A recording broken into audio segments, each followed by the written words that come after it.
Hey guys, how we doing? I am home just chilling due to a breakdown. If you watch my last video about the EGR temp sensor shut the emissions thing off, you already know that. But since I had time, I'm getting to some videos I've been meaning to do, at least one of them, and I'll do the money and news here in just a minute. But I wanted to do a video. I don't know what I'm going to call it yet, but I got 3 things written down here not to do to become an owner operator. These are 3 good ways to fail. So we'll figure out the title. Of course, by the time you already clicked on it, you already know. But before we get into these 3, I want to just say that being an owner operator and being a truck driver is 2 different things, okay? You could be the very best truck driver that ever walked the planet. You could back up better than everybody. You could get every safety award. You could win every truck driving rodeo championship out there. You could be the best of the best of the best and not be able to be an owner operator. 2 different things. You got the driving, and in my case, flatbed securing. That is vacation time for me.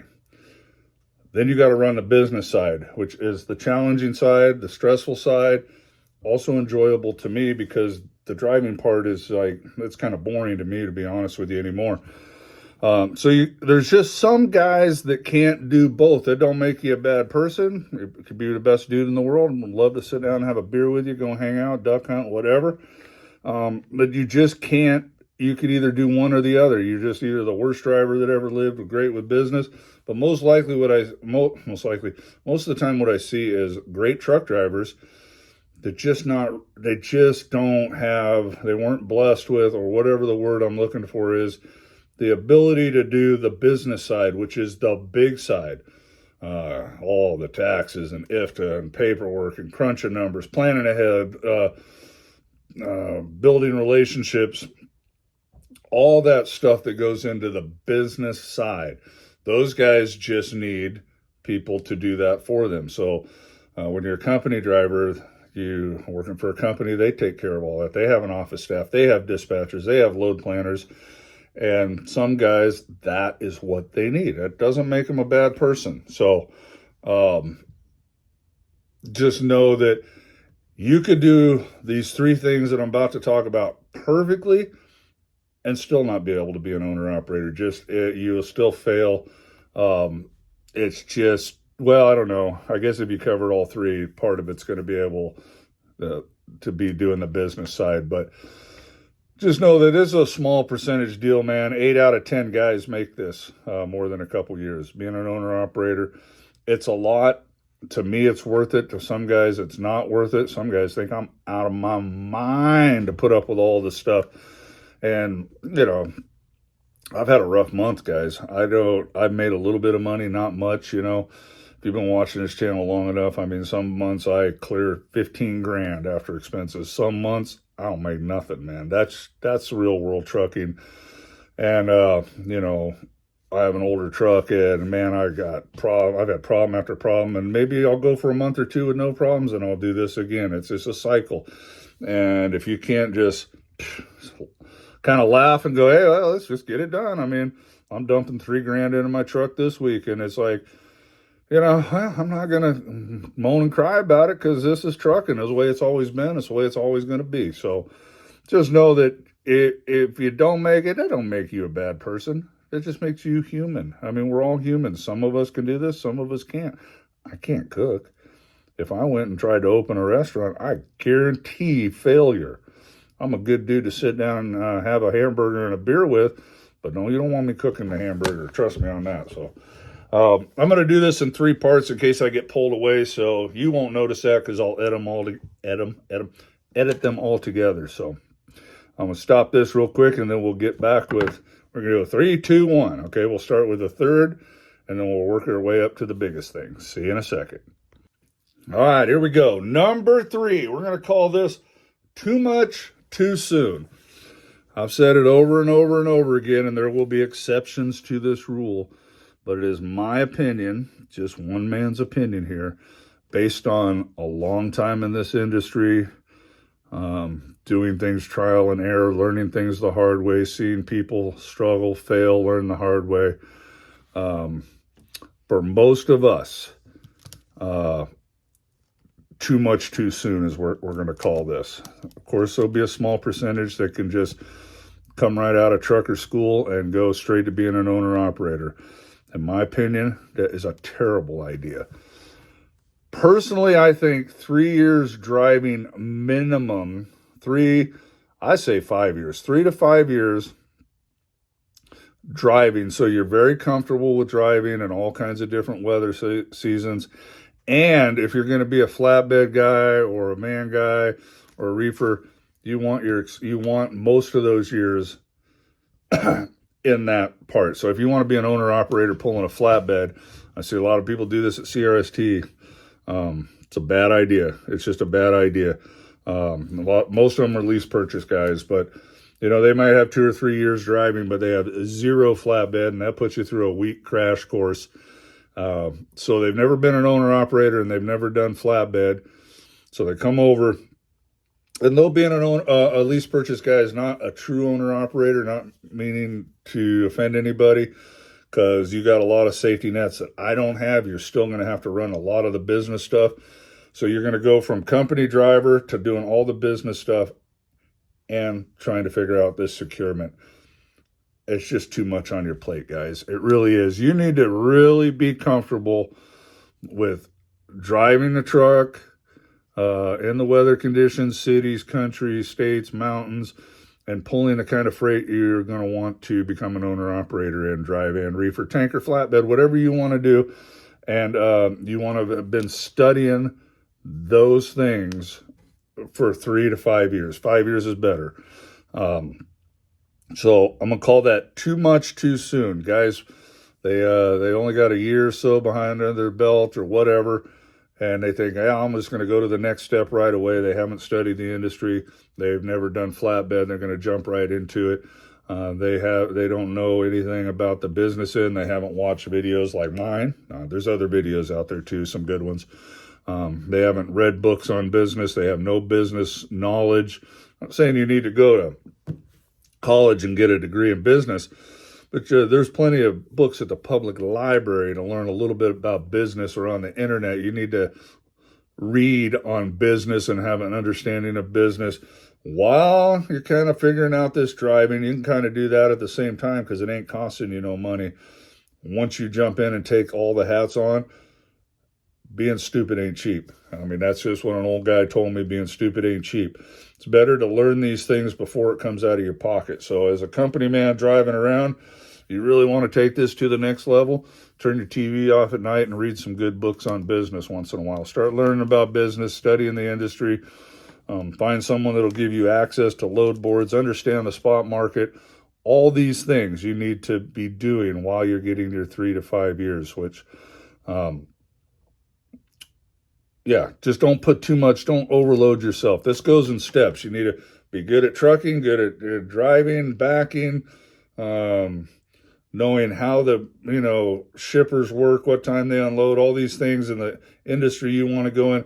Get that all part down and off your plate, and then you're going to become an owner-operator, and you're going to get a big plate full of crap to chew through and figure out your first year or two. It's going to be rough on you. It gets easier as you go, but there is a learning curve. So that's number 3. Don't do too much too soon. All right, guys, number 2, we're going to call this not understanding the business. Well, we're in an unprecedented time where there has never in my 35 years been a better examples of that as there is right now. When COVID hit and then everybody stayed home and then the world started back up again, the supply chain was drastically down, and getting it back up and going was a huge undertaking, and the supply and demand shifted to the truck driver and put some unprecedented pay and rates in their pocket. And of course, everybody exploited that, from trailer manufacturers to trailer sales to truck sales to truck. They all cashing their chips in on, and they all made up reasons why they got to charge you $200,000 for a truck. But Those of us that have been around for years and years and years, or had studied this for years and years and years, know this ain't normal. So all those guys that jumped in with no knowledge of this business, they're going out of business. They're done. It's just not working out for them. They didn't know what they were getting into. I don't think a lot of them cared, to be honest with you. I think they just jumped in to ride the bandwagon to get rich. It's just another get-rich-quick scheme for them. They thought, trucking was this for 2 years. Now they're off to whatever. Maybe they're on some electric vehicle bandwagon. That seems to be the next thing. So maybe they've got their foot in the door. There's just people in this world, one quick get-rich-quick scheme to another, one easy payday to another. But if you study this business, if this is what you want to do, we touched on it, while you're getting the driving and everything else, learn the business, learn how freight markets work, learn how this is a reciprocal business that goes up and down. It's all based on supply and demand. Learn when the flatbed makes good money, when it doesn't, if that's what you want to do. Learn when the reefer makes good money and when it doesn't. Learn the tanker business, dry van business, learn the areas, learn lanes. I got videos on all this stuff, but I wasn't born knowing it. I learned them over a long period of time. I'm trying my best to pass them on to you. So watch my videos or read analysts or do whatever, do all of that. Read it all, take it all in and sort out for yourself what is best, what is real, what is not real, because there's a lot of false information out there. I don't personally put false information out, and nobody's going to claim to be putting false information out. So maybe I'm putting false information out. Check me. Go check me. Make sure I'm telling you the truth. Whatever YouTube video you make sure, is that true? Is that really true? Am I really going to make $400,000 my first year trucking? No. How do you know that? Start talking to truck drivers. Look around. See what people are really making. Don't believe this guy on YouTube driving a big fancy car. He's lying to you. He's just looking for views and YouTube money. Learn what's real and what's not real. Had these Johnny-come-lately fly-by-nighters done that, they would have never paid $250,000 for a truck. Now, would they? No, because they could barely afford it when the rates were $6 a mile. Now that they've dropped back down to, $1.50 in the swing door business, dry van, couple bucks in the reefer business, they're done, son. It's over. Game over. You cannot keep a truck that expensive and a trailer that they paid $40,000 too much at those rates. They were able to for a little bit when they were real high and bought that stuff, but they either did not know or they did not care. That has never been that way. It's probably not ever going to be that way again. They should have known that rates do this and this and this, and it averages here. So we need to set our business model up here so we can survive, not this one unprecedented spike. Move this over. Okay, it goes like this. Then there was one crazy spike. Now we're back here going like this. You set your business up at the spike. When we get back over here, you're done. And the trucks are flooding the market right now. I mean, there's so many trucks for sale, people going out of business. It's sad. And it's, I was out there making videos saying don't do it. There's a lot of good guys making videos, don't do it. Some of them told us, oh, you don't know what you're talking about. We did know what we were talking about, not because we're smarter than everybody. It's because we've been around a long time. We've studied this. We know this industry. Been doing it 30 years, okay? You could either listen to a guy like me, or there's plenty of guys out there have been doing this 20, 30 years, or you can listen to some guy that's been in this game 2 years. They don't know what he's talking about. The only way you're going to know that is study the business before you get in it. So that's number 2. Study the business, know what you're getting into, know what's real, know what's not, know how to set up a business model. Lots of ways to do that. Not just my videos. There's lots of people out there with videos, books you can read. There's analyst reports you can read. Nobody has all the answers, but when you crunch it all together, you'll get a pretty good sense of what's true, correct, and what will work and will not work. Know your business. All right, guys, so here we go with number 1. So remember, these are 3 things that cause people to fail. Number 3 was too much too soon. You're just not ready. Number 2 was you just don't understand what you're getting into, and you don't have a good sense of the business that you're going to try your hand at. Number 1, the reason most owner operators fail, no money. I've said it over and over and over again. I don't care if you're going to go buy your own truck or go into a lease purchase. You have got to figure out, I'm going to give you some numbers. That's not the be all end all, but these will be good solid numbers for you to go by. If you're going to get into a lease purchase program, and the only one I know quite a bit about is the one at CRST and the flatbed side, not the expedite. I don't know nothing about that. I'm pretty much against lease purchase programs. Other than the one here, I think they got as fair a deal as you're ever going to find, with a lot of safety nets to help you out. Therefore, you don't have to have as much coin in the bank. But for the lease purchase guy entering, you need to have 2 months worth of living expenses set aside. And if you dip into that, you need to rebuild it. The reason is why, especially starting out, your first month, just prepare not to make money, okay? You might break even, make a few hundred. If you've studied my videos or you've studied a bunch of videos, you might come out of the gate swinging. But for most guys, you're going to have to get your groove. You're going to have to figure out your lane. You're going to have to get to know these people. It takes a while. You're not going to come out and do what I do your first week. Well, maybe somebody will, but 99% of people are not going to come out and just come out of the gate swinging and have this all down. It's all new and you got to learn it. So therefore, you're going to have a week or 2 or 3, maybe where one week you're negative, next week you make a few $100, then you go negative again. And this could go on for a month or 6 weeks, and you'll have a good paycheck. And it'll all balance out after a few months. But you need to keep living expenses because if you've watched my videos long enough, this has been a terrible month for me. Some months I clear $12,000 to $15,000 after expenses. Then I have months where I make zero, nothing. I break even or I lose money because of repairs. So I have to not blow that 15 grand. I have to keep it so I could, I still got to pay these truck repairs. I'm spending $3,500 this week. We'll talk about that in the Money and News. Plus, I'm not making no money. So I have to feed my family and pay for my truck. That's kind of we're going to get into that in a minute. For the real owner, sorry, I shouldn't say that. I'm not knocking you lease guys. But for owner operator with his own truck, it's a bigger step and more responsibility. So the lease purchase guys, you got to have enough money to take care of yourself, feed yourself. You can't be living on cash advances off your fuel card, man. You can't. Most guys do, and most guys fail. And this is one of the biggest reasons they come in with.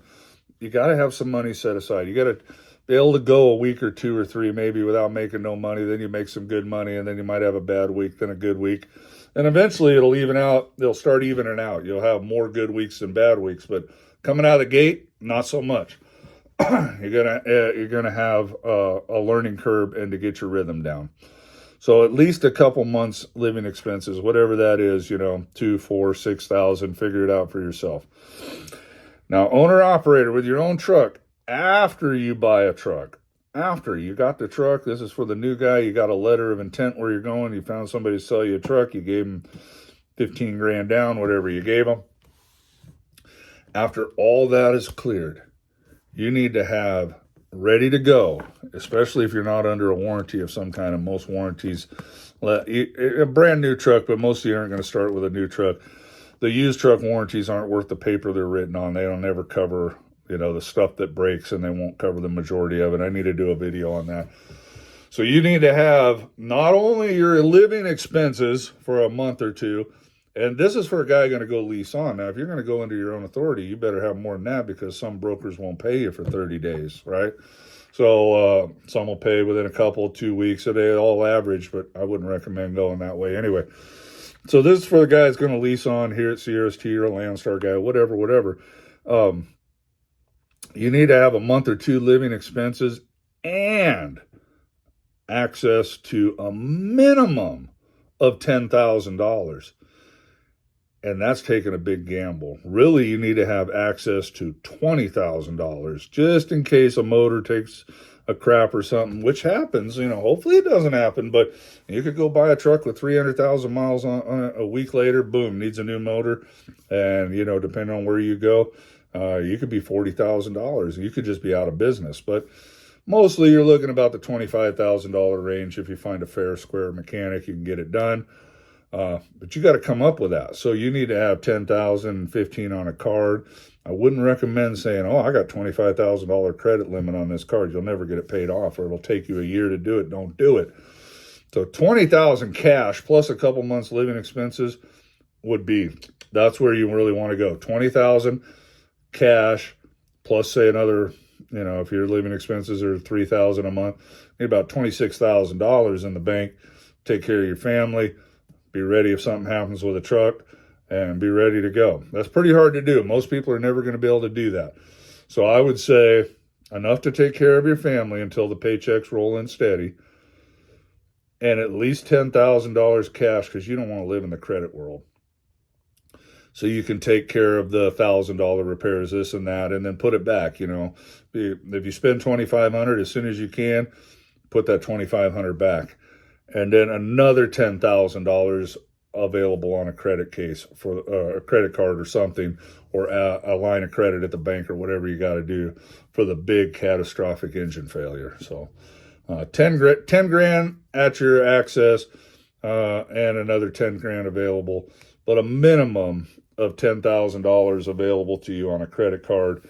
And if you blow a motor, hopefully you can go get some more money or a loan or something like that. But even if you don't have the 10 grand cash, I guess you could skim by with 10 or 15 available on a credit card.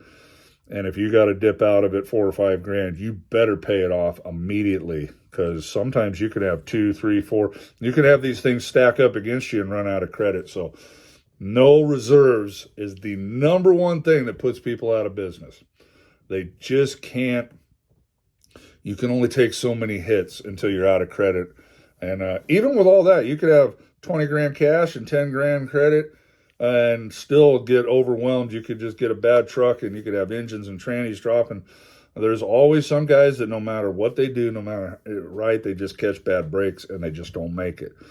But the less money you have set aside in reserves, the harder this is going to be, trust me. And your odds of failing go through the roof. If I didn't practice what I preach for the most part, I'd already be out of business. A month like this would be out of business. I just say, you know what, I got to go drive for someone else.